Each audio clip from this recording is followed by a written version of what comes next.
Hello everyone, welcome to यूसीनेट मंत्रा। स्वागत है आप सभी का। मेरा नाम खुशी है और जैसा कि आपको पता है कि हम पढ़ रहे हैं हिंदी साहित्य का इतिहास आचार्य रामचंद्र शुक्ल की बुक, जिसमें से हमने आदिकाल कंप्लीट कर लिया है और भक्तिकाल का प्रकरण एक, जिसमें हम सामान्य परिचय अर्थात भक्तिकाल की भूमिका एक तरीके से देख चुके हैं। तो अगर अभी तक आपने वो क्लासेस नहीं देखी है जाके, तो आप जाके देख सकते हो। आपको लिंक डिस्क्रिप्शन में भी मिल जाएगा। और अगर आप चैनल पे नए हो तो चैनल को सब्सक्राइब कर लीजिएगा और क्लास को लाइक कर दीजिएगा। एंड आपका कोई भी डाउट हो तो आप कमेंट सेक्शन में पूछ सकते हो और क्लास को ज़्यादा से ज़्यादा शेयर भी करिएगा। बाकी हम आज पढ़ने वाले हैं भक्तिकाल। भक्तिकाल में प्रकरण 2 को आज हम पढ़ेंगे। तो भक्तिकाल में आज हम प्रकरण 2 में पढ़ने वाले हैं। उससे पहले आपने अगर इन क्लासेस को नहीं देखा है, क्योंकि अगर आप कोई भी हिंदी का पेपर दे रहे हो, अभी जो हायर एजुकेशन के असिस्टेंट प्रोफेसर वाले और भी पेपर आने वाले हैं, तो आपका एक क्विक रिवीजन हो जाएगा अगर आप एक एक प्रकरण पढ़ते चलोगे। अगर आपने पढ़ रखा है तो आप रिवीजन कर लेना। अगर आप अभी तैयारी कर ही रहे हो तो आप मेरे साथ आराम से पढ़ सकते हो। बाकी क्लास को लाइक करिएगा, कमेंट करिएगा एंड शेयर भी करिएगा। और अगर आपको क्लास की पीडीएफ वगैरह चाहिए तो आप हमारे टेलीग्राम चैनल पे भी जुड़ सकते हो, क्योंकि अगर आपको वहाँ पे क्लासेस की पीडीएफ मिल जाती है। क्लास की पीडीएफ में वहाँ प्रोवाइड तो करती हूँ, अगर आप जुड़ोगे तो ही प्रोवाइड करने का कोई मतलब है, नहीं तो उसका कोई मोटिव नहीं है। अगर कोई है ही नहीं तो फिर प्रोवाइड करने का क्या ही फायदा पीडीएफ। तो इसीलिए आप चैनल से जुड़ जाइएगा। टेलीग्राम चैनल पे भी आप जुड़ सकते हो और अपने डाउट को आप नीचे कमेंट सेक्शन में भी पूछ सकते हो। अगर आपने क्लासेस नहीं देखी है तो जाके देख लीजिएगा, बहुत बहुत ज़रूरी क्लासेस है। बाकी आज हम पढ़ने वाले हैं ज्ञानाश्रयी शाखा। शुक्ल जी ने इसको पूर्व मध्य काल लिखा है और इसका समय है संवत 1375 से 1700 संवत। प्रकरण 2 आज हम पढ़ने वाले हैं, जिसमें हम निर्गुण धारा में ज्ञानाश्रयी शाखा को पढ़ेंगे, जिसमें हम कबीरदास, रैदास, सुंदरदास, गुरु नानक, दादू दयाल, अक्षरानंद इन सबको पढ़ने वाले हैं। तो उससे पहले मैंने एक बेसिक आगे ही रखा हुआ है, जिससे आपको पता लगे कि हम क्या पढ़ेंगे और हमें आगे क्या चीज़ें मिलती हुई चलेंगी। तो ये आठ ये 8 कवि हैं जो आपको देखने को मिलेंगे आपको इस प्रकरण में, जिसमें सबसे पहले हैं कबीर, फिर है रैदास, फिर धर्मदास, फिर गुरु नानक, फिर दादू दयाल, फिर सुंदरदास, फिर मलूकदास, फिर लास्ट में सबसे अक्षर अनन्य। अब आप सोचोगे कि इसका क्या मतलब है। मतलब आप जब पेपर उठा के देखोगे, पीवाईक्यू देखोगे, तो उसमें आपसे पूछा भी गया है कि आचार्य रामचंद्र शुक्ल ने प्रकरण 2 अपनी हिंदी साहित्य के इतिहास में प्रकरण 2 के ज्ञानाश्रवी शाखा में किन कवियों को रखा है, मतलब उन्होंने किन कवियों को जगह दी है। और किसी पुस्तक में आपको कुछ कवि ज़्यादा भी मिल सकते हैं, तो इसी वजह से ये आपको क्रम से याद होने चाहिए। ऐसा नहीं कि जैसे रैदास का समय कबीर से पहले आता है, ठीक है, उसके बाद कबीर का जन्म जन्म समय आता है। 1398 कबीर का है, रैदास का 1388 है। बट आपको उस हिसाब से नहीं, जब समय के हिसाब से पूछेगा तभी आपको समय के हिसाब से लगाना है। अगर ऐसा नाम देके पूछेगा कि शुक्ल जी के हिसाब से आपको लगाना है, तब आप सबसे पहले कबीर रखोगे, फिर रैदास, फिर धर्मदास, फिर गुरु नानक, फिर दादू दयाल, फिर सुंदरदास, फिर मलूकदास और सबसे लास्ट में अक्षर अनन्य। ऐसे ही आपको क्रम से याद रखना है इसको। आगे बढ़ते हैं। आगे मैंने संप्रदाय को भी रखा है कि हमें आगे कौन कौन से संप्रदाय देखने को मिलेंगे जो इस समय काल में स्टार्ट हुए थे, या जो भी इनके प्रवर्तक हैं उनके नाम के साथ। जैसे सबसे पहले मिलते हैं साधु संप्रदाय, जिसके प्रवर्तक वीरभान है, इन्होंने चलाया था। उदासी संप्रदाय श्रीचंद ने चलाया था। सिख संप्रदाय गुरु नानक ने चलाया था। आपको ये वाला तो पता ही होगा, और कोई पता हो चाहे ना हो। सत्यनामी संप्रदाय जगजीवन दास या जगजीवन साहिब, ये चारों संप्रदाय हमको प्रमुख देखने को मिलते हैं। आगे आप जब साथ में पढ़ोगे तो आपको पता लगेगा कि कहाँ पे ये संप्रदायों का उल्लेख हुआ है, ठीक है। तो बढ़ते हैं अपने आगे। सबसे पहले हमें देखने को मिलते हैं कबीर, जो कि हमारे मोस्ट मोस्ट मोस्ट इम्पोर्टेंट है। इनसे इनके दोहे या फिर इनकी रचना के बारे में, इनकी भाषा के बारे में, इनके गुरु के बारे में, इनके जन्म स्थान, इनके मृत्यु स्थान, इसके बारे में भी आपसे काफ़ी पूछा जाता है। तो हम इसको पढ़ते हुए चलेंगे। इनका थोड़ा डिटेल में मैंने रखा है, जो डिटेल रहेगा, जो हाईलाइटेड मैंने पहले से रखा है, उसको आप ध्यान से देखते हुए चलना और बुक साथ में खोल के पढ़ना। और बाद में आप नोट्स में भी इसको पॉइंटर्स के थ्रू ऐड कर लेना, ठीक है। तो स्टार्ट करते हैं। इनकी उत्पत्ति के संबंध में अनेक प्रकार के प्रवाद प्रचलित हैं। कहते हैं काशी में स्वामी रामानंद का एक भक्त ब्राह्मण था जिसकी विधवा कन्या को स्वामी जी ने पुत्रवती होने का आशीर्वाद भूल से दिया। पर यह हुआ कि उसे एक बालक उत्पन्न हुआ जिसे वह लहरता के ताल के पास फेंक आई। अली या नीरू नाम का जुलाहा उस बालक को अपने घर उठा लाया और पालने लगा। यही बालक आगे चल के कबीरदास हुआ। कबीरदास का जन्म काल जेठ सुदी पूर्णिमा सोमवार विक्रम संवत 1356 माना जाता है। ये संवत में है, आप इसका सन निकालोगे तो 1398 हो जाएगा। ठीक है, तो इनका जन्म काल आपको मोस्टली याद रखना है। कहते हैं इसको हम स्किप कर सकते हैं। आपको इनके गुरु के बारे में थोड़ी कहानी मिलेगी। ठीक है, तो आप उसको कहानी की तरह पढ़ते हुए चले जा सकते हो। आप एक बार पढ़ लोगे तो आपको ध्यान भी होगा क्योंकि स्कूल टाइम से आप कबीर को पढ़ते हुए आ रहे हो। बाकी हम पढ़ लेते हैं। कहते हैं कि आरंभ से ही कबीर में हिंदू भाव से भक्ति करने की प्रवृत्ति लक्षित होती थी जिसे उनके पालने वाले माता पिता ना दबा सके। वे राम राम जपा करते थे और कभी कभी माथे पर तिलक भी लगा लेते थे। इससे सिद्ध होता है कि उस समय में स्वामी रामानंद का प्रभाव खूब बढ़ रहा था और छोटे बड़े ऊंच नीच सब तृप्त हो रहे थे। अतः कबीर पर भी भक्ति का यह संस्कार बाल्यावस्था से ही यदि पढ़ने लगा तो कोई आश्चर्य की बात नहीं है। आगे बढ़ते हैं, इनके गुरु के बारे में थोड़ा जानने को मिलेगा। रामानंद जी के महा महात्म्य को सुनकर कबीर के हृदय में शिष्य होने की लालसा जगी होगी। ऐसी प्रसिद्धि है कि एक दिन वे एक रात रहते ही उस पंचगंगा घाट की सीढ़ियों पर जा पड़े जहाँ से रामानंद जी स्नान करने के लिए उतरा करते थे। स्नान को जाते समय अंधेरे में रामानंद जी का पैर कबीर के ऊपर पड़ गया। रामानंद जी बोल उठे, राम राम कह। कबीर ने इसी को गुरु मंत्र मान लिया और वे अपने गुरु रामानंद जी के शिष्य रामानंद जी के शिष्य कहने लगे। वे साधुओं का सत्संग भी रखते थे और जुलाहे का काम भी करते थे। ये कहानी आपने स्कूल टाइम से पढ़ती आई होगी कि किस प्रकार इन्होंने रामानंद जी को अपना गुरु माना है। बट रामानंद जी के राम और कबीरदास के राम में फर्क है। आगे बढ़ते हैं। कबीर पंथ, आपको भी यहाँ से इंपॉर्टेंट चीजें मिलना स्टार्ट होंगी। कबीर पंथ में मुसलमान भी थे। कबीर पंथ में मुसलमान भी हैं। उनका कहना है कि कबीर ने प्रसिद्ध सूफी मुसलमान फकीर शेख तकी से भी दीक्षा ली थी। वे उस सूफी फकीर को ही कबीर का गुरु मानते हैं। मतलब जो मुसलमान लोग हैं वो जो वहाँ के सूफी मुसलमान फकीर शेख तकी से उन्होंने दीक्षा ली थी ऐसा मानते हैं। तो ये आपके लिए इम्पोर्टेंट हो जाता है। आपको गुरु के नाम में अगर पूछा जाए, अगर ऑप्शन में रामानंद हो तो रामानंद, अगर शेख तकी हो तो शेख तकी को टिक लगाना है। आगे बढ़ते हैं। आरंभ से ही कबीर हिंदू भाव की उपासना की ओर आकर्षित हो रहे थे। अतः उस दिन जबकि रामानंद जी की बड़ी धूम थी, अवश्य वे उनके सत्संग में भी सम्मिलित होते रहे होंगे। जैसा आगे कहा जाएगा, रामानुज की शिष्य परंपरा में होते हुए भी रामानंद जी की भक्ति का एक अलग उदार मार्ग निकाल रहे थे जिसमें जाति पाति का भेद और खान पान का आचार दूर कर दिया गया था।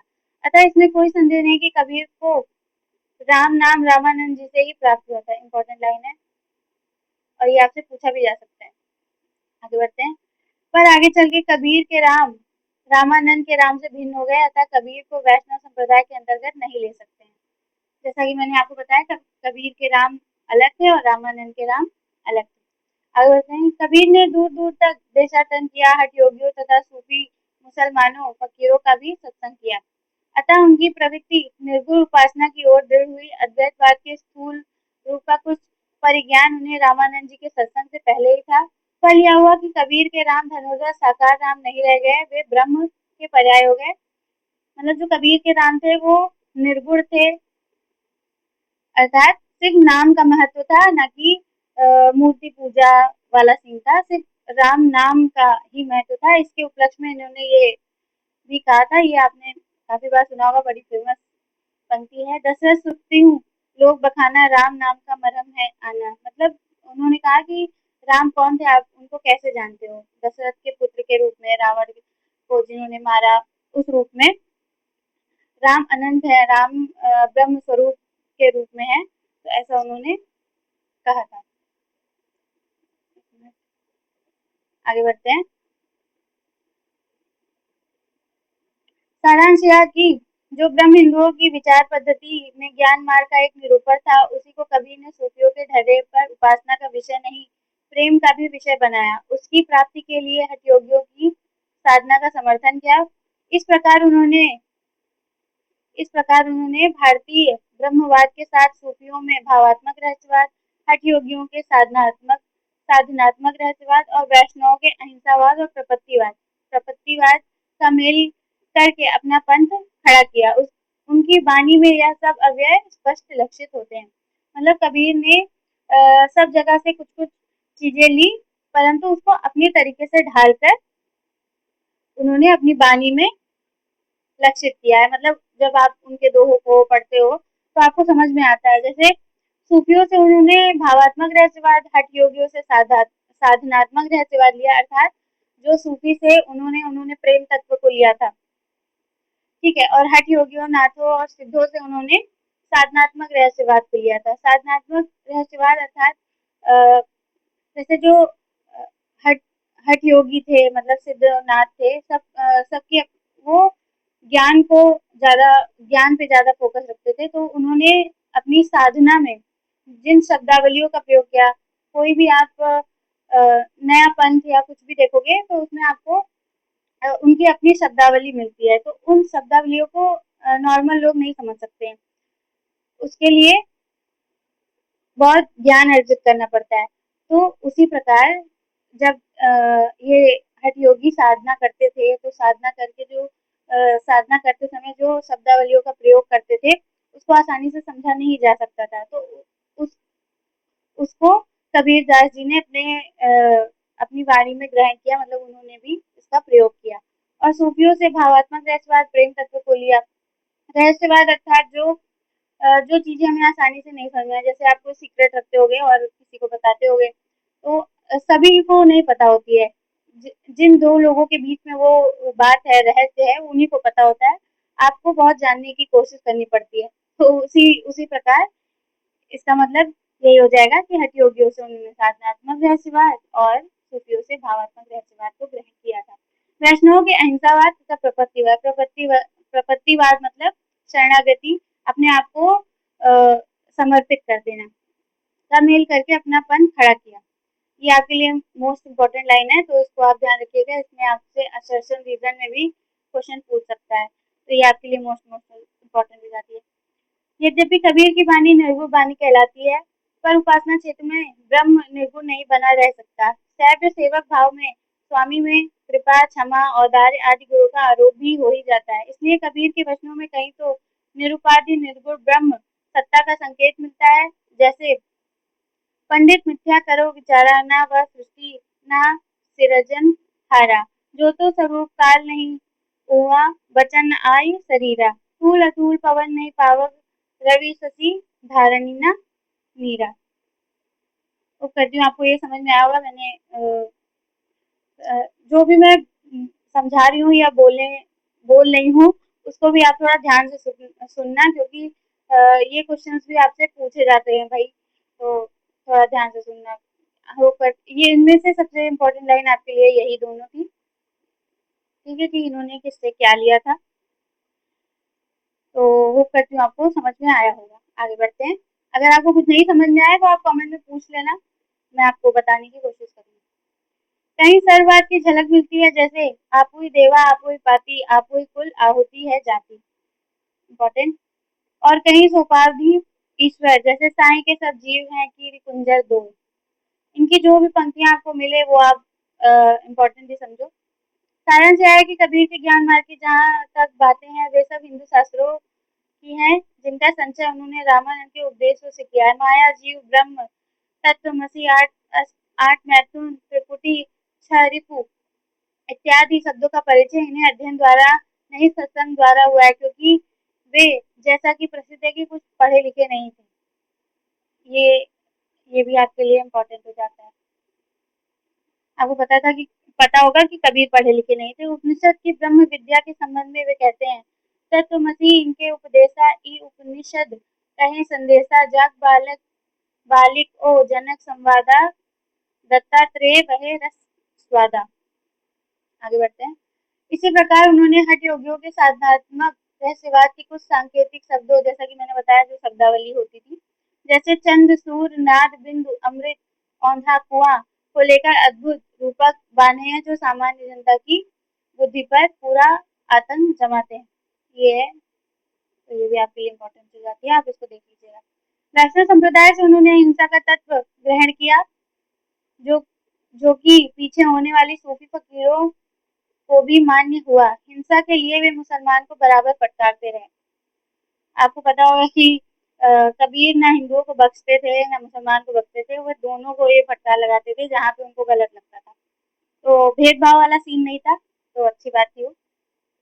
दिन भर रोजा रखत है रहत है, रात ही हनत है गाय, यह तो खून व बंदगी जैसे खुशी खुदाए। अपनी देखी करत नहीं अहमद, करत हमारे बड़न किया, उसका खून तुम्हारी गर्दन जिन तुमको उपदेश दिया। ये काफी बार आपने अपने घर में बुजुर्गों को या फिर मतलब ये काफी फेमस जो है, तो आप इसको देख लेना, ये काफी इंपॉर्टेंट है और काफी बार आपसे पेपर में शायद पूछी भी गई है। आगे बढ़ते हैं। बकरी, ये उनमें से सबसे ज्यादा इम्पोर्टेंट ये दोनों लाइनें हैं और इधर वाली में ये दोनों, ठीक है। ये दोनों भी काफी इंपॉर्टेंट है, आपको याद भी होगी है। बकरी पाती खाती है, ताको काढ़ी खाल, जो डर बकरी खात है, तिनका कौन हवाल। Most most important line. आगे, उपयुक्त विवेचन से स्पष्ट है कि ज्ञान मार्ग की बातें कबीर ने हिंदू साधु सन्यासी से ग्रहण की, जिसमें सूफियों के सत्संग से उन्होंने प्रेम तत्व की मिश्रण किया और अपना एक अलग पंथ चलाया। वे पढ़े लिखे ना थे, पर उनकी प्रतिभा बड़ी प्रखर थी, जिससे उनके मुंह से बड़ी चुटीली और व्यंग चमत्कारपूर्ण बातें प्राप्त निकलती थी। ये भी आपके लिए इम्पोर्टेंट लाइन है और ये आपसे वन लाइनर के तौर पे पूछी जा सकती है कि ये किसका कथन है। तो आपको ध्यान रखना है, ये रामचंद्र शुक्ल जी का कथन है। इसमें उन्होंने प्रशंसा की एक तरीके से कबीर की, जो भी वो कर पाए। उनकी उक्तियों में विरोध और असंभव व चमत्कार लोगों को बहुत आकर्षित करता था। जैसे, है कोई गुरु ज्ञानी जगत माँ उल्टी वेद बूझे, पानी माँ पावक भरे आनंद आखिर सूझे, गाय तो नाहर को धरी खायो हरिना खायो चीता। आगे बढ़ते हैं। ये उसमें से थोड़ी ज्यादा इंपॉर्टेंट है, इसको भी आप ध्यान रखिएगा। जिस प्रकार कुछ वैष्णव में माधुर्य भाव की उपासना प्रचलित हुई थी, उसी प्रकार सूफियों में भी ब्रह्म को सर्वव्यापी प्रियतम या माशुक मानकर हृदय से उद्धार प्रदर्शित करने की प्रथा थी। इसको कबीरदास ने ग्रहण किया। कबीर की वाणी में स्थान स्थान पर भावात्मक रहस्यवाद की जो झलक मिलती है, वह सूफियों के सत्संग का प्रसाद है। मतलब जो वैष्णव में माधुर्य भाव से उपासना प्रचलित हुई थी, उसी प्रकार सूफियों में भी ब्रह्म को सर्वव्यापी प्रियतम या माशुका माना गया था, अर्थात ब्रह्म को स्त्री के रूप में देखा गया है। जो भी आप उनकी पंक्तियां देखोगे उसमें आपको मिलेगा। और कबीरदास जी ने भी इसको ग्रहण किया है, परंतु ब्रह्म को पुरुष के रूप में ग्रहण किया है, ना कि माशुका के रूप में। ठीक है। सूफियों में ब्रह्म को ईश्वर, मतलब ब्रह्म को स्त्री के रूप में, और कबीर ने ब्रह्म को पुरुष के रूप में ग्रहण किया। और ये आपके लिए मोस्ट मोस्ट इम्पोर्टेंट लाइन है, कोटेशन है। कबीर के बारे में काफी इम्पोर्टेंट लाइन मिल जाती है, हालांकि अभी हम सिर्फ इसी बुक से पढ़ रहे हैं। कहीं इन्होंने ब्रह्म को खसम या पति मानकर, जैसा कि मैंने बताया कि इन्होंने ब्रह्म को पुरुष रूप में माना है, ना कि स्त्री रूप में मानकर अन्योक्ति बांधी है, और कहीं स्वामी या मालिक जैसे। मुझको तू क्या ढूंढे बंदे, मैं तो तेरे पास में। अथवा, साईं के संग सासुर आई, संग न सूती स्वाद न जाना, गा जीवन सपने में आई। जना चारि मिली लगन सुधायो, जना पांच मिली मारो छायो, भायो भयो विवाह चली बिनु दुल्हा दूल्हा, बाट जात समधी समझाई। ये आपकी इम्पोर्टेंट लाइन है, ठीक है। आगे बढ़ते हैं। कबीर अपने श्रोताओं पर यह अच्छी तरह भाषित करना चाहते थे कि हमने ब्रह्म का साक्षात्कार कर लिया है। इसी से वे प्रभाव डालने के लिए बड़ी लंबी चौड़ी गर्भोक्तियों भी कभी कभी कहते थे। कबीर ने मगहर में जाकर शरीर त्यागा था। तब जैसा कि आपको पता होगा कि लोग कहते थे कि मगहर में जिसकी मृत्यु होती है उसे नरक मिलता है, परंतु कबीर ने उन अफवाहों को तोड़ने का प्रयास किया था। वो जो कहते थे वे करने का भी पूरा प्रयास करते थे, तो वो मगध में ही जाके उन्होंने अपना शरीर त्यागा था। बाकी समय वो काशी में रहे थे। तो कबीर ने मगहर में जाके शरीर त्यागा, जहाँ इनकी समाधि अब तक बनी है। इनका मृत्यु काल संवत 1575 में माना जाता है, जिसके अनुसार इनकी आयु 120 वर्ष ठहरती है। तो कबीर के बारे में आपको जन्म स्थान, इनके माता पिता का नाम और इनकी मृत्यु और कितने वर्ष के थे ये और कहाँ पे इनका जन्म हुआ था, कहाँ पे इनकी मृत्यु हुई थी। ये तो इनकी जो एक बेसिक चीजें हैं वो आपको पता ही होनी चाहिए। बाकी तो आप अभी पढ़ ही रहे हो तो आपको पता चल ही जाएगा। कबीर की बाड़ी का संग्रह उनके शिष्य, मोस्ट इम्पोर्टेंट लाइन है ये, मोस्ट इम्पोर्टेंट। ठीक है, तो मैं यहाँ पे पहले ही बना देती हूँ जिससे आपको ध्यान रहे। कबीर की बाड़ी का संग्रह उनके शिष्य कबीर के शिष्य धर्मदास थे, संवत 1521 में किया था, जबकि उनके गुरु की अवस्था 64 वर्ष की थी। कबीर की वचनावली की सबसे प्राचीन प्रति जिसका आप पता लगाया संवत 1561 की लिखी गई है। कबीर के जो शिष्य थे धर्मदास, उन्होंने संवत 1521 में कबीर की बाड़ी का संग्रह किया था, जिस समय कबीर की आयु 64 वर्ष की थी। तो आपको ऐसे पूरा पैराग्राफ टाइप नहीं लिखना है, आपको पॉइंटर ही बना के लिखना है, जैसा जो कि मैंने बताया, जन्म, मरण, स्थान, माता पिता और जो इनकी प्रमुख पंक्ति मिलती है। जैसे ये पॉइंट था कि धर्मदास ने इनके बाड़ी का संग्रह किया था, सन। ठीक है, और जो एक दो जो भी कोटेशन मिलती है उसको आप लास्ट में नीचे इकट्ठे लिखना, जिससे आपको ध्यान रहेगा। कबीर की बाड़ी का संग्रह बीजक बीजक नाम से प्रसिद्ध है, जिनके 3 भाग किए गए हैं, रामायणी, सबद और साखी। ये तीन संग्रह है बीजक। इनकी रचना के बारे में भी आपको पता होगा नाम। इसमें वेदांत तत्व, हिंदू मुसलमानों को फटकार, संसार की अनेकता, हृदय की शुद्धि, प्रेम साधना की कठिनता, माया की प्रबलता, मूर्ति पूजा, तीर्थाटन आदि की असर असारता, हठ, दमाद, व्रत, आराधन और गौरता इत्यादि इनके प्रसंग हैं। ये तो बेसिक है, ये आपको पता होगा। आगे बढ़ते हैं। सांप्रदायिक शिक्षा और सिद्धांत के उपदेश मुख्यतः साखी के भीतर हैं, जो दोहों में है। ये भी आपकी सबसे ज्यादा इम्पोर्टेंट लाइन है। कोटेशन आपसे शायद पूछी गई है, मुझे याद नहीं है, बट ये है इम्पोर्टेंट, तो शायद पूछी गई हो या पूछी जा भी सकती है, अगर नहीं पूछी गई होगी तो इसको आप ध्यान रखना। इसमें जो उनकी रचना है उसके बारे में थोड़ा बताया गया है। साखी के भीतर है, जो दोहों में है। इनकी भाषा सदुकड़ी अर्थात राजस्थानी पंजाबी मिली खड़ी बोली है, पर रामायणी और सबद में गाने के पद हैं, जिसमें काव्य की ब्रज भाषा और कहीं कहीं पूर्वी बोली का भी व्यवहार हुआ है। तो इनकी जो भाषा थी इसमें उसके बारे में और इनकी जो रचना थी उनके बारे में आपको जानने को मिलता है। तो इस कोटेशन को आप ऐड कर लीजिएगा अपनी नोट्स में। आगे बढ़ते हैं। सूर के पदों का भी यही भाषा है, अर्थात ये खुसरो के गीतों की भाषा अभी हम ब्रज में देखते हैं। जो खुसरो की भाषा हमने देखी है ब्रज में, वही भाषा इनकी भी है। इससे स्पष्ट हो जाता है कि गीतों के लिए काव्य की ब्रज भाषा स्वीकृत थी। कबीर का यह पद देखिए, हो बलि कब देखो ही तो ही अहनिस चातुर दर्शन कारिणी ऐसी व्यापार मोही। ब्रज भाषा में है ये, तो इसको आप देख लीजिएगा। आगे बढ़ते हैं। भाषा बहुत परिष्कृत और परिमार्जित न होने पर भी कबीर की उक्तियों में कहीं कहीं विलक्षण प्रभाव और चमत्कार है। प्रतिभा उनकी बड़ी प्रखर थी, इसमें कोई संदेह नहीं है। तो ये हमारे कबीरदास जी समाप्त होते हैं। इनके बारे में तो जो जो मेन चीजें थी उसको आपको बुलेटिन बना के शॉर्ट में ही लिखना है। मुझे आपको समझाना भी था, इस वजह से मैंने थोड़ा डिटेल में रखा था। आगे बढ़ते हैं अपने नेक्स्ट कवि पे। दूसरे हमारे रैदास, जिनको हम रविदास के नाम से भी जानते हैं। रामानंद जी के 12 शिष्यों में रैदास भी माने जाते हैं, जो जाति के चमार थे। इनकी जाति चमार थी और ये रामानंद जी के ही शिष्य थे। इनके कई पदों में अपने चमार भी कहा है इन्होंने अपने आप को। कह रैदास खलास चमारा, ए मेरी जाति विख्यात चमारी। ये दोनों आपने सुना भी होगा, तो इसको आप ध्यान रखिएगा। कबीर के समान रैदास भी काशी के रहने वाले कहे जाते हैं। इनके एक पद में भी यही पाया जाता है। जाके कुटुंब सब डोर डोवन फिरई अंजऊ बनारसी आस पासा, आचार सहित विप्र करही दंडौती, तिन तिनय रविदास दासा अनुदासा। ये रविदास जी की पंक्ति है। रैदास का नाम धन्ना मीराबाई ने बड़े आदर के साथ लिया है। आगे बढ़ते हैं। रैदास की भक्ति भी निर्गुण ढांचे की जान पड़ती है। कहीं तो वे भगवान को सबसे व्यापक देखते हैं और कहीं कबीर की तरह परात्पर की ओर संकेत करके कहते हैं, गुरु निर्गुण कहियत नहीं जाके। ये भी इम्पोर्टेंट है। इसमें आप कंफ्यूज हो जाओगे कि ये कबीर की पंक्ति है कि रैदास की पंक्ति है, तो इसको आप ध्यान रखना, ठीक है।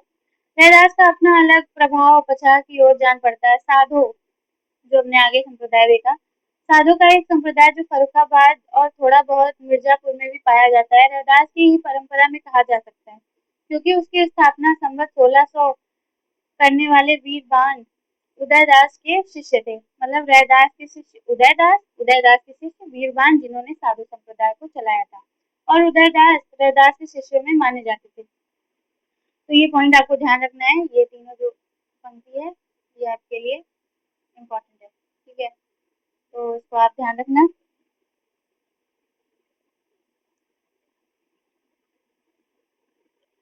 कि रैदास के शिष्य थे उदयदास, उदयदास के शिष्य थे वीरबान, और वीरबान ने साधु संप्रदाय चलाया था। और ये कहाँ माना जाता है? फर्रुखाबाद में, और थोड़ा बहुत मिर्जापुर में भी पाया जाता है।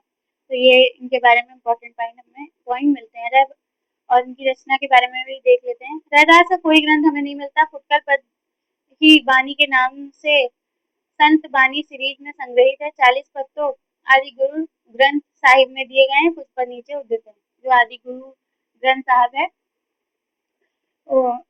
उनमें ही इनके 40 पद मिलते हैं। तो इनके बारे में इतना इम्पोर्टेंट था। इनका जन्म, ये इनका जन्म कहाँ था, मतलब ये कहाँ रहते थे, और कुछ इनकी पंक्तियाँ, और ये जो मैंने तीन लाइन में बताया है, ये इनके शिष्य कौन थे, और इनके रैदास के गुरु कौन थे, और साधु संप्रदाय किसने चलाया था। आगे बढ़ते हैं।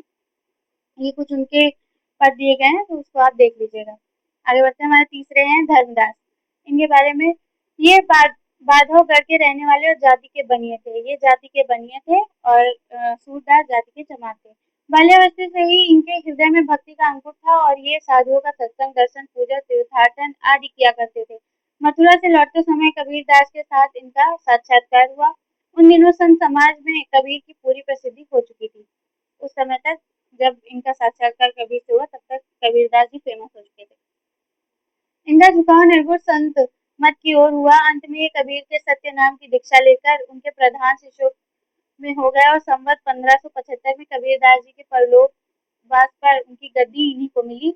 ये कबीरदास जी की गद्दी पर 20 वर्ष तक लगभग रहे थे। ये क्वेश्चन आपसे इसमें बन सकता है, असर्शन रीजन में भी बन सकता है, और वन लाइन में भी बन सकता है कि कबीरदास के परलोक वास मतलब मृत्यु के पश्चात किन्होंने उनकी गद्दी संभाली थी, तो धर्मदास ने संभाली थी।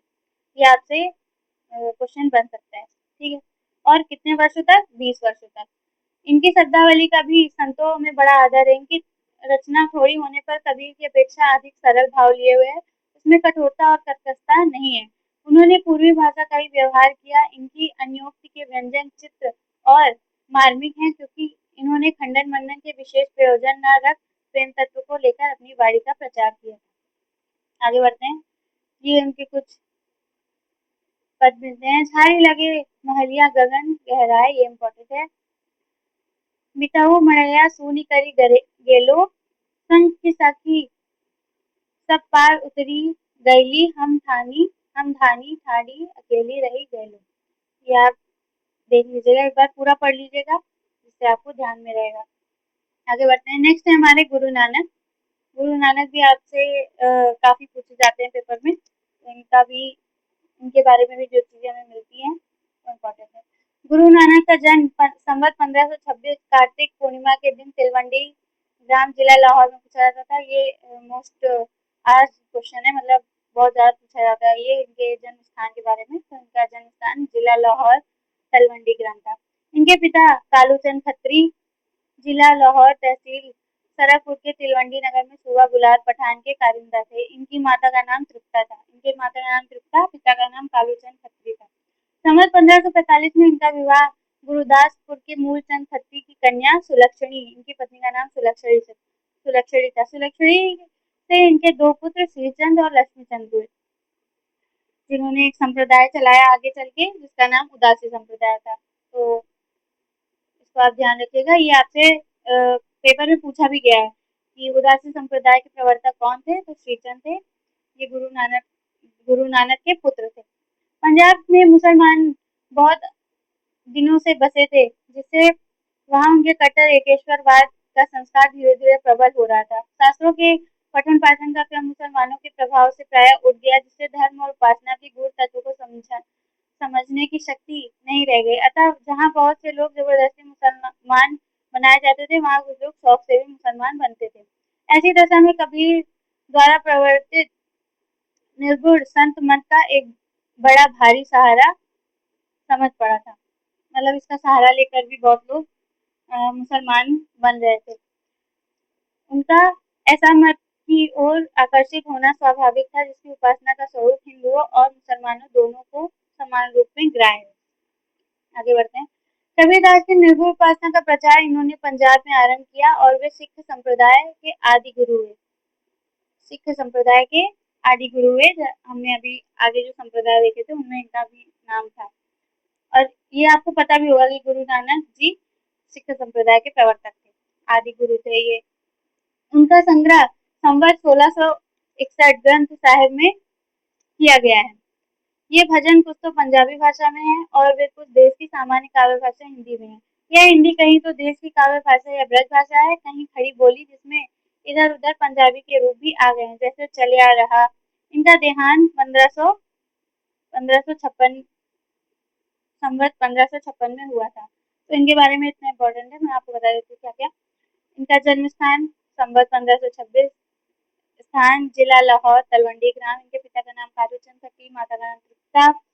इनकी शादी मतलब इनकी पत्नी का नाम सुलक्षणी है, जिनके दो पुत्र थे, श्रीचंद और लक्ष्मीचंद। श्रीचंद ने उदासी संप्रदाय को चलाया था, मतलब उसके प्रवर्तक थे।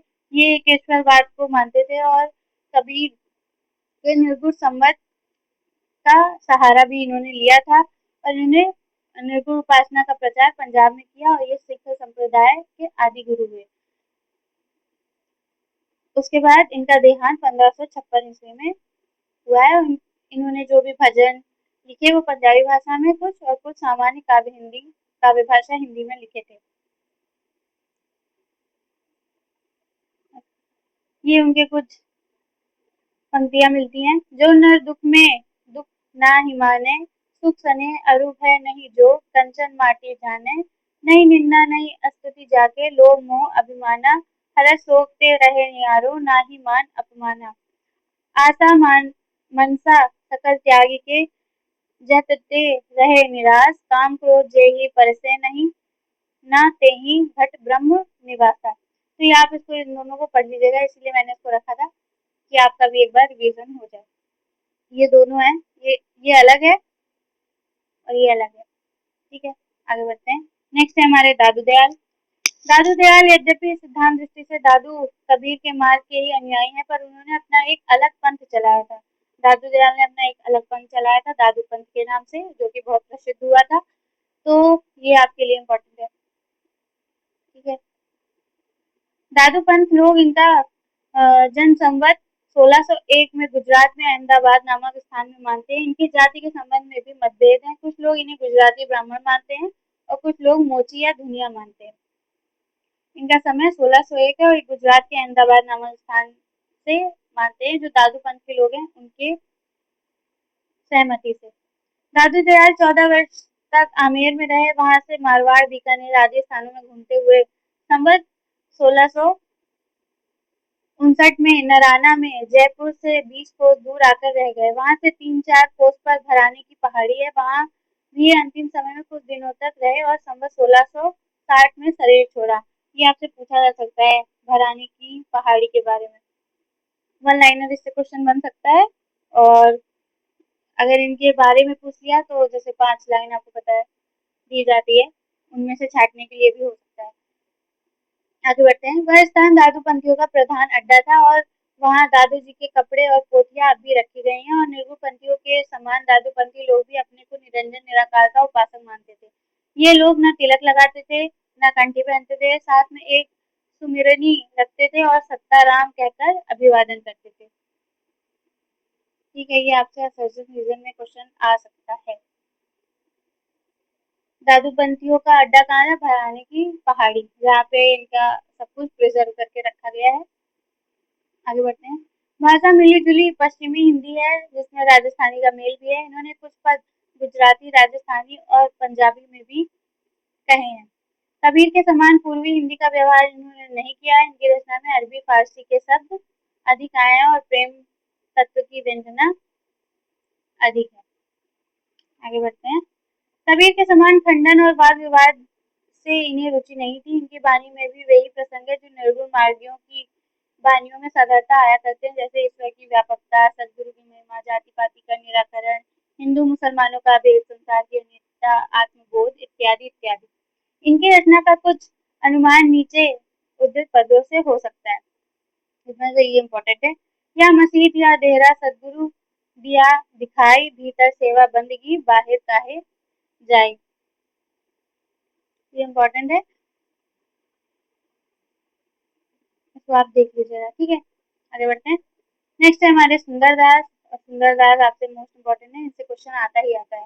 एक कबीर थे, एक सुंदरदास थे, रैदास थे। इन लोगों से अक्सर क्वेश्चन पूछ लिए जाते हैं। ठीक है, सुंदरदास ये खंडेलवाल बनिए थे। ये खंडेलवाल बनिए थे और चैत्र शुक्ल 9 संवत 1600 1653 में द्यौसा नामक स्थान जयपुर राज्य में उत्पन्न हुए थे। इनके पिता का नाम परमानंद और माता का नाम सती था। जब ये 6 वर्ष के थे तब दादू दयाल दौसा में गए थे। तभी तभी से यह दादू दयाल के शिष्य हो गए। मतलब दादू दयाल सुंदरदास के शिष्य थे। सॉरी, सुंदरदास दादू दयाल के शिष्य थे। उनके साथ रहने लगे। संवत 1660 में दादू दयाल का देहांत हो गया। तब ये नराना में रहे। 30 वर्ष की अवस्था तक ये संस्कृत व्याकरण, वेदांत, पुराण आदि पढ़ते रहते थे। संस्कृत के अतिरिक्त ये फारसी भी जानते थे। आपको पता होगा, ये आपने सुना भी होगा कि सबसे पढ़े लिखे जो कवि माने जाते हैं वो सुंदरदास ही माने जाते हैं। तो ये क्वेश्चन आपसे बन सकता है कि सबसे पढ़े लिखे कवि निर्गुण ज्ञानाश्रय शाखा में कौन थे? तो सुंदरदास थे। काशी से लौटने पर ये राजपुतानी के फतेहपुर शेखावाटी नामक स्थान पे आ रहे थे। वहां के नवाब अली अलीफका इन्हें बहुत मानते थे। इनका देहांत कार्तिक शुक्ल 8 संवत 1746 को सांगानेर में हुआ था। मोस्ट इम्पोर्टेंट, इनका देहांत, इनका देहांत कब हुआ था, इनका जन्म कब हुआ था, इनका देहांत कब हुआ था, और इनके गुरु का नाम क्या था। ठीक है, और इनको किन किन भाषाओं का ज्ञान था। आगे, निर्गुण पंथियों में से ये ऐसे व्यक्ति हुए जिन्हें समुचित शिक्षा मिली थी और जो काव्य कला की रीति आदि से भी अच्छी तरह परिचित थे। अतः इनकी रचना साहित्यिक और सरस है। भाषा की काव्य की मंजी हुई ब्रज भाषा है। भाषा भी काव्य की मंजी हुई ब्रज भाषा है, अर्थात ब्रज भाषा ही प्रयोग किया है इन्होंने भी। आगे बढ़ते हैं। इन्होंने सिद्धार्थ कवियों के समान बहुत से कवित्व सवये रचे हैं। ये तो छोटे मोटे इनके अनेक ग्रंथ पर सुंदर विलास ही सबसे अधिक प्रसिद्ध है, जिनमें कवित्व सवये ही अधिक है। इनकी रचना सुंदर विलास, आपको नाम से ही पता चल जाएगा। तो इसमें आपको मेहनत कम करनी पड़ेगी याद करने की रचना को। आगे, इन कवि सवयों में यमक, अनुप्रास और अर्थालंकार आदि की योजना बराबर मिलती है। इनकी रचना काव्य पद्धति के अनुसार होने के कारण और संतों की रचना से भिन्न प्रकार की दिखाई पड़ती है। संत तो ये थे ही, पर कवि भी थे। इम्पोर्टेंट लाइन है ये आपके लिए। ठीक है, इसलिए मैं डबल मार्क कर रही हूँ, ध्यान रखिएगा। समाज की रीति नीति और व्यवहार आदि पर इनकी बड़ी विनोदपूर्ण उक्तियां हैं। जैसे गुजरात पर आवर छोत अति सो होत बिलार और कुकर चाटत हांडी। मारवाड़ पर वृक्ष न नीर न उत्तम चीर, सुदेशन में गत देश है मारू। दक्षिण पर रांधत प्याज बिगाड़त नाज, ना आवत लाज करे सब भक्षण। पूरब देश में ब्राह्मण क्षत्रिय वैश्य शूद्र चारोई वर्ण के मच बघा रख। तो ये भी मोस्ट प्रोबेबली बन सकती है, आगे आपके लिए लाइन बन सकती है। अगर एमसीक्यूज में आपको मिलेगा तो आप फंस सकते हो, अगर आपने ध्यान नहीं दिया तो एक बार को। ठीक है, इस पे मेरा भी ध्यान पहले नहीं गया था। बाद में मैंने इसको देखा कि हाँ, इससे क्वेश्चन भी बन सकते हैं आराम से, और आप इसको कंफ्यूज हो गए और ये हार्ड के श्रेणी में आ जाएगा क्वेश्चन। तो उसको आप एक बार ध्यान से देख लेना, क्योंकि आजकल मिलान वाले क्वेश्चन भी पूछे जा रहे हैं ना कि इन कवियों को इनकी पंक्तियों से मिलाइए जो उनकी रचना है, उससे उस तरह भी आपसे बन सकता है। इनकी रचना के कुछ नमूने हैं, इसको आप देख लीजिएगा। हम आगे बढ़ते हैं, एक देख लेते हैं। ब्रह्म ते पुरुष और प्रकृति प्रकट भई, प्रकृति ते महत्तता पुनि अहंकार भई। ये इम्पोर्टेंट लाइन है।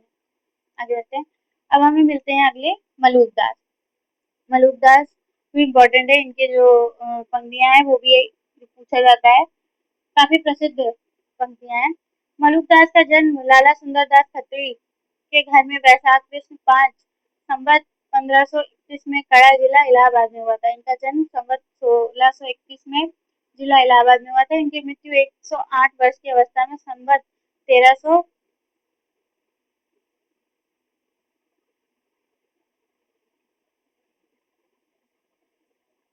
108 वर्ष की अवस्था में संवत 1339 में हुई थी। ये औरंगजेब के समय में दिल के अंदर खोजने वाली निर्गुण मत के नामी संतों में से हुए और उनकी गद्दियां कड़ा, जयपुर, गुजरात, मुल्तान, पटना, नेपाल और काबुल तक में कायम हुई। एक बार इन्होंने एक डूबते हुए शाही जहाज को पानी से ऊपर उठाकर बचा लिया था और रुपयों का तोड़ा गंगा जी में तैराकर कड़े से इलाहाबाद भेज दिया था। ये इनके बारे में कुछ चमत्कारिक बातें प्रसिद्ध हैं। तो आलसियों के लिए यह मूल मंत्र इन्होंने दिया था, जो कि आज के लिए बहुत अच्छा है, और ये आपने सुना भी होगा और याद भी होगा बहुत से लोगों को। अजगर करे न चाकरी, पंछी करे न काम, दास मलूका कही गए सबके दाता राम। इनकी दो पुस्तकें प्रसिद्ध है, रत्न खान और ज्ञान बोध। मोस्ट मोस्ट इम्पोर्टेंट इनकी रचनाएं, जिनकी भी रचनाएं मिल रही है आपको साथ में लिखते हुए चलना है और याद करते हुए चलना है। हिंदुओं और मुसलमानों दोनों को उपदेश देने में प्रवृत्त होने के कारण दूसरे निर्गुण मार्गी संतों के समान इनकी भाषा में भी फारसी और अरबी शब्दों का बहुत प्रयोग था। इनकी भाषा में फारसी और अरबी शब्दों का बहुत प्रयोग था। ये आपसे वन लाइन में पूछा जा सकता है कि ये किसके बारे में कहा गया है, तो मलूक दास के बारे में कहा गया है। तो ये भी आपके लिए इम्पोर्टेंट है, हैशटैग बना देती हूँ। आगे बढ़ते हैं। कुछ पद बिल्कुल खड़ी बोली के हैं, आत्मबोध, वैराग्य, प्रेम आदि पर इनकी वाणी बड़ी मनोहर है। दिग्दर्शन मात्र के लिए कुछ पद्य नीचे दिए गए हैं। अब तो अजपा जपू मन मेरा, सुर नर असुर टहलुआ, जाके मुनि गंधर्व है जाके चेहरे, नाम हमारा खाक है हम खाकी बंदे, खाके से पैदा किए अति गाफिल गंदे। ये भी इम्पोर्टेंट है और ये फेमस भी लाइन है, तो आपको ध्यान होगी। आगे हमारे लास्ट कवि हैं आठवें कवि, जो इस शाखा में शुक्ल जी की बुक में मिलते हैं, अक्षर अनन्य। अक्षर अनन्य संवत 1710 में इनके वर्तमान रहने का पता लगता है। इनका जन्म संवत 1710 में पता लगता है। ये दतिया रियासत के अंतर्गत सेनुहरा के कायस्थ थे। ये जाति के कायस्थ थे। कुछ दिनों तक दतिया के राजा पृथ्वीचंद के दीवान थे। पीछे ये विरक्त होकर पन्ना में रहने लगे। प्रसिद्ध छत्रसाल इनके शिष्य हुए। एक बार ये छत्रसाल से किसी बात पर अप्रसन्न होकर जंगल में चले गए। पता लगने पर जब महाराज छत्रसाल क्षमा प्रार्थना के लिए इनके पास गए, तब इन्हें एक झाड़ी के पास खूब पैर फैलाकर लेटे हुए पाया। महाराज ने पूछा, पाँव पसारा कब से? चट से उत्तर मिला, हाथ समेटा जब से। इम्पोर्टेंट लाइन है। इनके शिष्य का नाम छत्रसाल था। ठीक है। ये विद्वान थे और वेदांत के भी ज्ञाता थे। ये जो एक ये छोटी छोटी लाइन मिलती है ना, ये कभी कभी चकमा दे जाती है और कंफ्यूज कर जाती है कि ये किन के लिए। ऐसी लाइन अभी हमें पीछे भी देखने को मिलती। आगे बढ़ते हैं। आगे नहीं अभी। अच्छा। इन्होंने योग और वेदांत पर कई ग्रंथ, राजयोग, विज्ञान योग, ध्यान योग, सिद्धांत बोध, विवेक दीपिका, ब्रह्म ज्ञान, अनन्य प्रकाश आदि ग्रंथ लिखे और दुर्गा सप्तमी सप्तशती का भी हिंदी पद्यों में अनुवाद किया था। ये आपसे वन लाइनर क्वेश्चन बन सकता है कि दुर्गा सप्तशती का हिंदी पद्यों में अनुवाद किसने किया था? तो आपका आंसर हो क्या होगा? अक्षर अनन्य होगा। और इनकी जो रचनाएं हैं, राजयोग, विज्ञान योग, ध्यान योग, सिद्धांत बोध, विवेक दीपिका, ब्रह्म ज्ञान और अनन्य प्रकाश, इनके बारे में इतनी चीजें पता पता लगती है हमें, ठीक है। इनका जन्म, इनकी जाति कायस्थ थी, इनके शिष्य का नाम था छत्रसाल, और इनकी जो रचनाएं हैं, और इन्होंने दुर्गा सप्तशती का हिंदी पद्यों में अनुवाद किया था।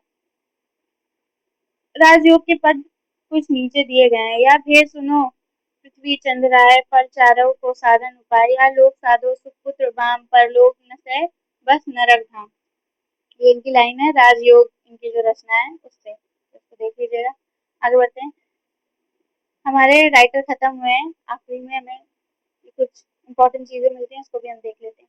जैसा कि ऊपर कहा जा चुका है, निर्गुण मार्गी संत कवियों की परंपरा में थोड़े ऐसे हुए जिनकी रचना साहित्य के अंतर्गत आ सकती है। शिक्षितों का समावेश काम होने से इनकी वाणी अधिकतर सांप्रदायिकों की ही काम की है। उनमें मानव जीवन की भावनाओं की विस्तृत व्यंजना नहीं है जो साधारण जन समाज को आकर्षित कर सके। इस प्रकार के संतों की परंपरा यद्यपि बराबर चलती रही और नए नए पंथ निकलते रहे, पर देश के सामान्य साहित्य पर इनका कोई प्रभाव नहीं रहा। मतलब अनेक पंथ निकले, पर कुछ ही लोगों का प्रभाव सामान्य जनता पर भी पड़ा, तो उन्हीं को इस प्रकरण में मेनली रखा गया है। दादू दयाल की शिष्य परंपरा में जगजीवन दास या जगजीवन साहब हुए, जो संवत 1818 के लगभग वर्तमान थे। ये चंदेल के ठाकुर थे और कोटवा बाराबंकी के निवासी थे। इन्होंने अपना एक अलग सत्यनामी संप्रदाय चलाया, जो हमने आगे देखा था। हमारे संप्रदाय पूरे हुए कि हमने कौन कौन से संप्रदाय देखे और कहाँ कहाँ हमें देखने को वो मिले। दादू दयाल के शिष्य थे जगजीवन दास, उन्होंने सत्यनामी संप्रदाय को चलाया था। इनकी वाणी में साधारण ज्ञान चर्चा है। इनके शिष्य दूलम दास हुए, जिन्होंने एक शब्दावली लिखी। उनके शिष्य तोमर दास और पहलवान दास हुए। आगे बढ़ते हैं। तुलसी साहब, गोविंद साहब, भीखा साहब, पलटू साहब आदि अनेक संत हुए। प्रयाग के बेलवेडियर प्रेस ने इस प्रकार के बहुत संतों की वाणियां प्रकाशित की है। आगे बढ़ते हैं। निर्गुण पंथ के संतों के संबंध में यह अच्छी तरह समझ रखना चाहिए कि उनमें कोई दार्शनिक व्यवस्था दिखाने का प्रयत्न व्यर्थ है। उन पर द्वैत, अद्वैत, विशिष्टाद्वैत आदि का आरोप करके वर्गीकरण करना दार्शनिक पद्धति की अभिज्ञता प्रकट करेगा। उसमें जो थोड़ा बहुत भेद दिखाई पड़ता है, उन पर अवयवों की न्यूनता या अधिकता के कारण जिनका मेल करके निर्गुणपंथ चला है। जैसे किसी में वेदांत ज्ञान तत्व का अवयव अधिक मिला है, किसी में योगियों के साधना तत्व का, किसी में सूफियों के मधुर प्रेम तत्व का, और किसी में व्यवहारिक ईश्वर भक्ति का मिला है। तो ये भी आपके लिए इम्पोर्टेंट है। ये कई बार एक दो बार पंक्तियां आ गई हैं, तो उससे ही आपको समझ आना चाहिए कि ये इम्पोर्टेंट है कि किसने कहाँ से क्या लिया है। ठीक है। यह दिखाया जा चुका है कि निर्गुण पंथ में जो थोड़ा बहुत ज्ञान पक्ष है वह वेदांत से लिया हुआ है। जो प्रेम तत्व है वह सूफियों का है, न कि वैष्णवों का। जो प्रेम तत्व है वो सूफियों से लिया गया है, न कि वैष्णव से। अहिंसा और प्रपत्ति के अतिरिक्त वैष्णव तत्व का और कोई अंश उसमें नहीं है। ये भी आपके लिए इम्पोर्टेंट है। ठीक है। ये दोनों लाइन्स आपके लिए इम्पोर्टेंट है, इसको भी आप मार्क कर लीजिए। उसके सुरति और निरति शब्द बौद्ध सिद्धों के हैं। बौद्ध धर्म के अष्टांग मार्ग के अंतिम मार्ग में सम्यक स्मृति और सम्यक समाधि, ये दोनों शब्द कहाँ के हैं? बौद्ध सिद्धों से लिए गए हैं। सुरति और निरति, ये भी क्वेश्चन आपसे बन सकता है। सम्यक स्मृति वह दशा है जिसमें क्षण क्षण पर मिटने वाला ज्ञान स्थिर हो जाता है और उनकी श्रृंखला बंध जाती है। समाधि अर्थात सम्यक समाधि में साधक जब संवेदना से परे हो जाता है। अतः सुरति निरति शब्द योगियों की वाणियों से आए हैं, वैष्णव से उनका कोई संबंध नहीं है। मतलब ये जो सुरति और ये जो निरति शब्द हैं, ये वैष्णव से नहीं लिए गए हैं, ये योगियों की वाणियों से आए हैं, अर्थात बौद्ध सिद्धों से लिए गए हैं। और इनका अर्थ ये भी आपसे पूछ सकता है, सम्यक स्मृति और सम्यक समाधि का क्या तात्पर्य है? तो ये इनके बारे में दिया गया है, तो ये भी आपके लिए ये पूरा पैराग्राफ इम्पोर्टेंट है। ठीक है, मोस्ट इम्पोर्टेंट है। आगे बन सकता है ये क्वेश्चन आपसे कि सम्यक स्मृति का क्या अर्थ है और सम्यक समाधि का क्या अर्थ है, और सुरति निरति कहाँ से, इन शब्दावलियों को कहाँ से लिया गया है? तो बौद्ध सिद्धों से लिया गया है। ठीक है। तो हमारा निर्गुण पंथ आज समाप्त होता है। होप करती हूँ आपको समझ में आया होगा। मैंने पूरा प्रयास किया है आपको अच्छे से समझाने का, अच्छे से इलैबोरेट करके समझाने का, तो क्लास शायद थोड़ी लंबी हो गई होगी। तो अगर आपको क्लास पसंद आई हो और क्लास अच्छी लगी हो, आपको समझ में आया हो, तो क्लास को लाइक कमेंट एंड शेयर ज़रूर करिएगा, ज़्यादा से ज़्यादा लोगों तक शेयर करिएगा, जिससे लोगों को ही हेल्प मिलेगी। और आपको भी क्लास अगर अच्छी लगी हो तो क्लास लाइक कर दीजिएगा। अगर आप चैनल पे नए हो और अभी तक आप बने हो तो चैनल को सब्सक्राइब भी कर लीजिएगा, और हमारे टेलीग्राम चैनल से भी जुड़ जाइएगा, जहाँ आपको क्लास की पीडीएफ भी मिल जाती है। बाकी अगर आपने अभी तक ये क्लासेस नहीं देखी हैं, मैंने इसकी प्लेलिस्ट भी एक बना दी है, हिंदी साहित्य का इतिहास आचार्य रामचंद्र शुक्ल की बुक इस नाम से। तो आप वहाँ जाके एक ही जगह आपको ये सारे वीडियो मिल जाएंगे, तो आप देख लीजिएगा। और क्लास देखने के लिए बहुत बहुत धन्यवाद, अगर आप अभी तक मेरे साथ बने हो। बाकी चैनल को सब्सक्राइब करके, लाइक करके, अगर आपका कोई डाउट रह गया हो, आपको कुछ ना समझ में आया हो, तो आप कमेंट करके मेरे से पूछ सकते हो। बाकी मिलते हैं अपनी नेक्स्ट क्लास में, जो आगे होगी। हम आगे प्रकर 3 को पढ़ेंगे, जिसमें सूफी काव्य धारा को हम आगे पढ़ेंगे। तो बस देखने के लिए धन्यवाद। मिलते हैं अपनी नेक्स्ट क्लास में, बाकी की जानकारी आपको आगे शॉर्ट्स के थ्रू मिल जाएगी। और चैनल को सब्सक्राइब किए बिना मत जाइएगा, और चैनल को लाइक कमेंट एंड शेयर भी ज़रूर करिएगा, जिससे मुझे भी मोटिवेशन मिलेगा और मैं आपको अच्छा कंटेंट प्रोवाइड कर पाऊंगी। मिलते हैं आपसे अपनी नेक्स्ट क्लास में, तब तक के लिए बाय बाय, धन्यवाद।